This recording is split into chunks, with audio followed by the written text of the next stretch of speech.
Hey guys, today I thought I'd do a video on my 3 smaller shrimp species I have in my tank, besides my scarlet skunk one, and these are my bumblebee shrimp, that's my peppermint shrimp right there you see, and my camel shrimps further back in the cave. I decided to combine the 3 videos just because they kind of have all the same care requirements. So, yeah, and I basically made this series so that people would know every single thing in their tank was safe, and they know what they were getting into every single time they'd buy something from the fish store, even if it was a hermit crab or a shrimp or anything. Okay, let's start out with the peppermint shrimp. Most people know how to take care of these. They're really easy. Pretty peaceful. I mean, I just got my fairy wrast. I was planning on doing this video last night when all the shrimps were out, but my fairy wrast was in the tank and I didn't want to stress them out, so I kept the lights off and decided not to do the video. I was really tired, but yeah. So the peppermint shrimp, yesterday when I first got him, he was kind of laying on the bottom, all scared, and the peppermint shrimp seemed kind of aggressive with him, in a way. But I'm not sure if he just wanted to clean him or anything, but he seemed like he was kind of being aggressive. So aggression's kind of can show sometimes with the peppermint, but usually it's fine. Food's fine. He eats every single thing. Anything you're gonna feed your fish, this guy's gonna eat. He gets along perfectly with my camel shrimp. They never fight. I've heard of camel shrimps and peppermint shrimps fighting. That's not a problem with me at all. They get along perfectly. Actually, they're both in the cave right now. That's my camel right there. That's my peppermint. So they share a cave and they never have any disagreements or anything. So let's get to the camel shrimp. Camel shrimp is fine. Are they reef safe? No. If you have a reef with coral and clams and everything like that, no, I would not recommend that species of shrimp because of that. So if you have a Fowler tank and you want a shrimp and you don't care, you know, because you don't have any corals, then I'd definitely go with that one, because he has to be probably one of my favorite shrimps, probably my second favorite to my scarlet skunk, because the color pattern is just so cool. I wish I could show you to him right now, but he's hiding.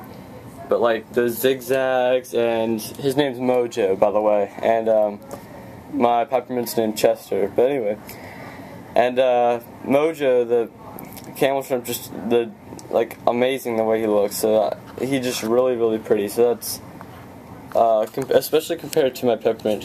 My peppermint kind of just looks like a pink ghost shrimp. If you know what a ghost shrimp is, like a freshwater shrimp. He looks like a larger pink ghost shrimp. But my camel shrimp just looks like just really neat, his coloration. But the problem is with my camel shrimp is my scarlet skunk, and he's trying to attack him right now, actually. He's always chasing him around, which I talked more. Oh, there he is. See his color? I talked earlier in my scarlet skunk video about how he chases around my camel shrimp and pounces on him and attacks him and terrorizes him. So if you have a tank my size, which is 24 gallons or under that, especially under that amount of gallons, I would not recommend combining these two, the scarlet skunk and the camel shrimp.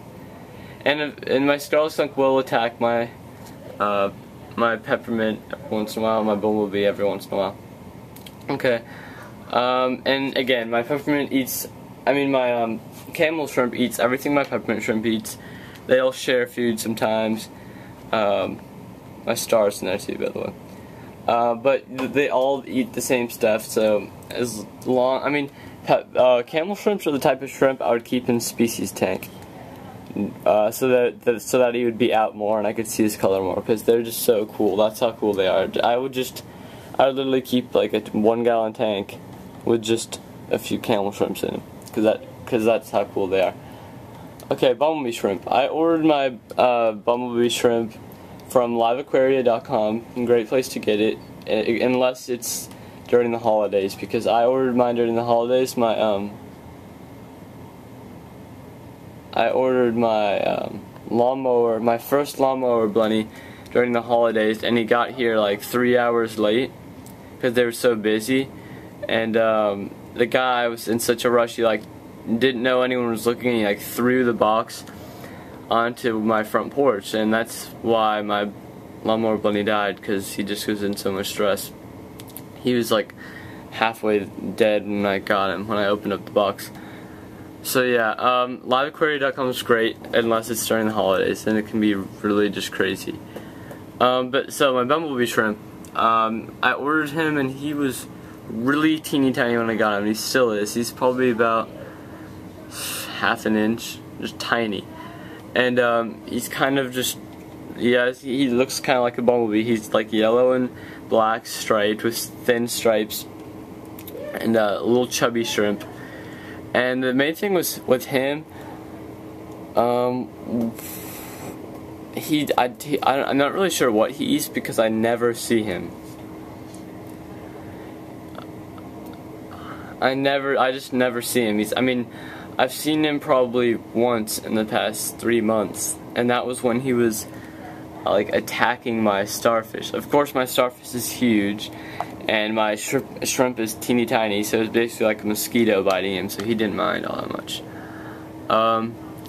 But because I've heard, like, if you have like tons of starfish in your tank, little ones, and you wanted to get like a inch long bumblebee shrimp, I wouldn't recommend it, because I've heard of them attacking starfish, brittle stars, serpent stars, cushion stars, anything like that. I've heard that they can attack if they're big enough. But since mine's really tiny and my starfish is really big, it's not an issue. Bumblebee shrimp, I'm pretty sure he just eats the flakes with everyone else, because I still see him every once in a while, so I know he's still alive and I know he's doing fine. So and I guess he's eating whatever I feed my tank, which is flakes, gel foods, pellets, everything like that. Size, my camel shrimp gets to be about, I think, 2 inches, I've heard. Mine's only about 1.5 inches. Peppermint shrimps, I've heard, get 1 inch to 1.5 inches, and I think that's what mine is, 1.5 inches. My peppermint and bumblebee shrimps get to be 1 inch, so they're really, really small shrimps. Especially if you order mine, because there was really only one size to order it, and it just came teeny tiny. He looked like a little spider I had in my tank, but he is really cool, don't get me wrong. So food for these 3 shrimps, camel, bumblebee, and peppermint, are no problem. Anything you'll feed the tank. But if you do have a species tank, like I recommended for the camel shrimp, just temperment flakes, tetracolor flakes, gel foods by Instant Ocean, sinking pellets by Hickory, seaweed blend, gel foods, anything like that. Yeah, temperament for peppermint is really not an issue unless you have a fish that was stressed out, like my little fairy wrasse over there. Great fish, by the way. I'll do a video on him later. So peppermint's not really an issue. Camel shrimp, not really an issue. He looks like he would be an aggressive shrimp just because of the way his front claws, I guess you would call them, look, the way he moves. He just kind of flinches and twitches all the time, so he looks like he would be an aggressive shrimp, but he's really not. He's really, really peaceful. And the bumblebee shrimp, temperament is fine with everything in the tank except for, unless you have like really small starfishes and you have like 1 inch long bumblebee, I wouldn't worry about it, because they can't really do any damage. Okay. Thanks guys. I'll be doing a video on my royal grandma, my clownfish, my wrasse, urchin, everything I have in my tank in future videos. Thanks guys. Bye.